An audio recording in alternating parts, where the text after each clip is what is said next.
नमस्कार, मी तृप्ती स्वागत करते तुमचं माझ्या चॅनलवर, तृप्ती नाईक सिटी टू विलेज या चॅनलवर. आज जे आहे ते मी रेसिपी नाही आहे, आज आम्ही बाहेर फिरण्याचं म्हणजे मोपाला माझ्या मिस्टरांचं थोडंसं कामसुद्धा होतं आणि शॉपिंगच्या निमित्ताने आम्ही जे आहे ते म्हापस्याला आलेलो आहोत. तर म्हापसा बघा हे मी फास्ट चालवलेली आहे ही रील, कारण बरीच मोठी होती. खूप ऊन होतं. आम्ही जवळपास 10:30च्या दरम्यान होतो, तरी पण ऊन भरपूर होतं. म्हापस्याला आम्ही पोचलेलो 10:30ला. घरातनं आम्ही निघालेलो 9:45ला आणि 10:30ला आम्ही पोचलेलो. तर हे बघा असं म्हापसा मार्केट आहे. हे म्हणजे म्हापसामध्ये आपण एंट्री केलेली आहे आणि तुम्हाला असं वाटणारच नाही हे मुंबईसारखंच, मुंबईपेक्षा म्हटलं तरी चालेल. खूप क्राऊडी असं प्लेस आहे. एवढ्या म्हणजे दुपार नाही म्हणता येणार, पण 11च्या दरम्यान, 10:30-11च्या दरम्यानसुद्धा एवढी वर्दळ, खूप वर्दळ, गाड्या इकडे भरपूर. पार्किंगसाठी पण खूप प्रॉब्लेम असतो एवढा गरमीत. म्हणून आम्ही जरा म्हटलं काहीतरी थंड पिऊया आपण, फ्रूट वगैरे आपण काहीतरी खाऊया किंवा काहीतरी ज्यूस वगैरे घेऊया. पण त्या लोकांचं शॉप जे आहे ते 11 वाजता उघडतं प्रॉपर. तर आम्ही तिथून निघालो आणि म्हटलं मार्केटमध्ये जाऊया. तर हे आपलं बोरिवलीला, मुंबईमध्ये बोरिवलीला किंवा दादरला जसं मार्केट असतं ना, अगदी गजबजलेलं, तुम्हाला सगळ्या गोष्टी इकडे मिळतात. म्हणजे अगदी चपलांपासनं कपडे, चपला, खेळणी, घरच्या वस्तू, अगदी प्लास्टिकच्या वस्तू, प्लास्टिकचे खेळण्या, सगळ्या गोष्टी तुम्हाला इकडे ह्या मार्केटमध्ये मिळतात. हे बघा, पार्किंगसाठी अशी एवढी मोठी रांग असते आणि पार्किंग जी आहे ती इकडे जागा शोधावी लागते. आम्ही बरंच पुढे गेलेलो, राऊंड मारत आलो आम्ही. आणि हा मार्केट एवढा मोठा आहे की फिरायलाच इथे 2 ते 3 ताससुद्धा कमी पडतात. हे बघा, अशा पद्धतीने आम्ही मार्केट फिरलो. थोडी बहुत आम्ही शॉपिंग केली इकडे. आणि जे आहे ते खूप ऊन होतं म्हणून खूप कंटाळा आलेला. उन्हामुळे खूप थकायला होत होतं, पण आम्ही फिरलो. हे बघा, मँगोचं सीझन चाललं आहे इकडे. बऱ्याच वेगवेगळ्या प्रकारचे मँगोज पण होते आणि आम्ही असं फिरत असताना आहे ना, आता इथे मला जे आहे ते बघा, गरम मसाले अशा पद्धतीने असे विकले जातात. हे बघा, असे ओपनमध्ये सगळे मसाले, गावठी तांदूळ वगैरे, उकडे तांदूळ, आंबे, असं सगळं विकलं जातं.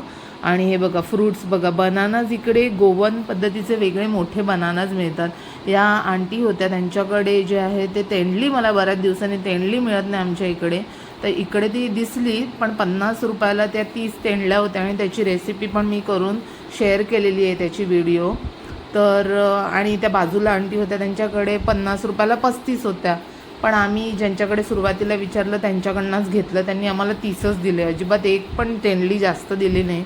मग थोडंसं आमच्याकडे आता माझ्या नंदेच्या मुलीचं लग्न आहे, तर शॉपिंगच्या निमित्ताने आलेलो. तर चप्पल वगैरे बघायचे होते, म्हणजे शूज बघायचे होते, थोडं ड्रेस वगैरे पण बघायचा होता आम्हाला. तर त्याच्यासाठी हे फिरणं चाललेलं, पण त्या उन्हामुळे मला काहीच सुचत नव्हतं. हे बघा, ही सगळी मातीची भांडी, म्हणजे दह्यासाठी मला एक पॉट हवा होता, दही जमवण्यासाठी. माझ्याकडे एक ऑलरेडी आहे, अजून एक जरा मला मोठ्या साईजचा हवा होता, ज्याच्यामध्ये दही जे आहे ते लावते मी. मातीच्या भांड्यामध्ये खूप छान दही लागतं. तर हे पण मी घेतलं नाही ते, कारण मला जशा पद्धतीने हवं होतं ना तशा पद्धतीचं नव्हतं, पण बरीच व्हरायटी होती. मग शेवटी थकून आम्ही जे आहे ते काहीतरी थंड प्यावं म्हणून जे आहे ते लेमन सोडासाठी आम्ही थांबलो. पण तक्सचा वेगळाच आग्रह होता, त्याला काहीतरी सॉफ्ट ड्रिंक हवी होती आणि ती मिळत नव्हती. लोकलमधल्या सॉफ्ट ड्रिंक्स होत्या इकडे, त्याला जी हवी होती ती मिळत नव्हती. स्ट्रिंग हवं होतं त्याला, स्ट्रिंग काहीतरी हवी होती, ती ब्ल्यू कलरमध्ये, तर नव्हती त्यांच्याकडे. मग त्याच्यामुळे आम्ही नंतर निघालो आणि फायनली आम्हाला मिळाली त्याची स्ट्रिंग, तर घेतली ती आम्ही आणि निघालो. आणि दुपारी 12:30ची वेळ झालेली होती. फिरून आम्ही निघालो आणि आम्ही अपोजिट साईडने, ज्या वेने आलो त्या वेने नाही, मोपा एअरपोर्टला जो महाराष्ट्र गोवाचा जो हायवे आहे त्या हायवेने निघालो आम्ही. खूप कडाक्याचं ऊन होतं, स्कार्फ बांधलेला होता आम्ही 4 व्हीलर नाही आणली. त्याच्याबद्दल म्हणजे माझ्या मिस्टरांनाच मी इन्सिस्ट केलेलं की आपण 4 व्हीलर नको घेऊया, बाईकने जाऊया, जरा छान मला व्हिडिओ रेकॉर्ड करायला मिळेल. पण ते फार भारी पडलं मला, कारण ऊन एवढं कडाक्याचं ऊन होतं की खूप कंटाळा आलेला, थकायला झालेलं, पूर्ण एनर्जी एकदम पूर्ण ड्रेन झाल्यासारखी वाटत होती. तर त्याच्यामुळे जे आहे ते आम्ही निघालो आणि मोपा एअरपोर्टच्या वेनेच आहे.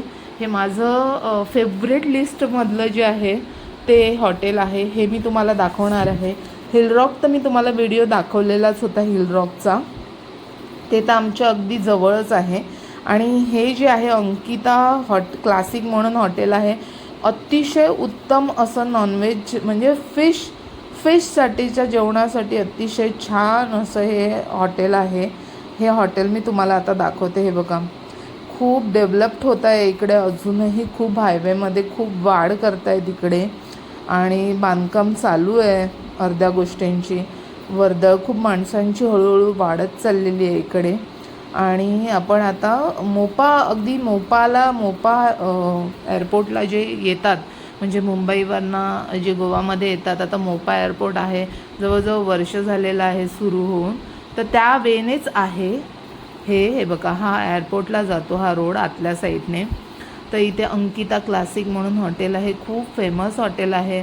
फिशसाठीचं इतकं छान आणि एवढं छान अतिउत्तम असं आपल्याला गोवन स्टाईलची फिश इथे खायला मिळते. अगदी सुरमई, चणक, प्रॉन्स मोठे, हे बघा आलो आहोत आपण. आणि त्यांच्या वेगवेगळ्या सेशनमध्ये आम्ही गेलेलो आहोत, म्हणजे अगदी खालच्या त्यांच्या पार्टमध्ये गेलेलो आहोत, वरच्या गेलेलो आहोत. मोठं हॉटेल आहे. तर कधी तुमचं इकडे येण्याचा बेत झाला आणि तुम्ही मोपा रोडला असाल मोपा एअरपोर्टच्या, तर तुम्ही अंकिता क्लासिक कळेल. आता हे बघा, ही सातारडा मार्गे आपण घरी चाललो आहोत माझ्या. तर त्याच्यामुळे कसं आहे, ह्या इकडे एक आता गेला तो चेकपोस्ट होता महाराष्ट्र गोवाचा, तो क्रॉस करून हे बघा महाराष्ट्र गोवाचा हा चेकपोस्ट आहे सातारड्याच्या इकडचा. तर आता घरी पोचलो आम्ही. आजचा हा छोटासा व्हिडिओ आम्ही जे म्हापसा फिरून आलात त्याचा. आणि तुम्हाला जर हा व्हिडिओ आवडला तर लाईक शेअर करा. धन्यवाद.